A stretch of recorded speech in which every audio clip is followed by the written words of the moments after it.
আপনি নিউ মার্কেটের রাস্তাটাই দখল করে নেবেন, মোটরসাইকেলও যেতে পারবে না, রাজাবাজারটা বেহাত হয়ে যাবে, খিদিরপুর মেটিয়াবুরুজে আপনি যা খুশি করবেন।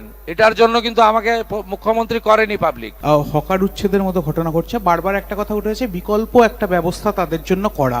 এই সরকার কি তাদের জন্য কোনো বিকল্প ব্যবস্থার কথা ভাবছে? ফুটপাত দিয়ে হাঁটার অধিকার জনগণের রয়েছে, সেই ফুটপাতকে জবরদখল করার অধিকার কারণ নেই। যেখানে সরকারের ভ্যাকেট ল্যান্ড রয়েছে, যেখানে জনগণের প্রয়োজন নেই, সেখানে বৈধ অবৈধ যদি বসে থাকেন মানবিকভাবে দেখব। কলকাতার বড় বড় চওড়া রাস্তা, জনগণকে হাঁটার জন্য ফুটপাত, এটা কারো হাতে দেওয়ার অধিকার আমাকে কেউ দেয়নি। আমাকে পাবলিক ভোট দিয়ে জিতিয়েছে, বিজেপি এবং এমএলএরা আমাকে মুখ্যমন্ত্রী বানিয়েছে। আমি জনগণের প্রতি দায়বদ্ধ। জনগণের স্বার্থ যেখানে যুক্ত রয়েছে, সেই স্বার্থ সর্বাধিক অগ্রাধিকার পাবে। মুষ্টিমেয় কোনো ব্যক্তি বা গোষ্ঠী তার স্বার্থ আমার কাছে অগ্রাধিকার পাবে না।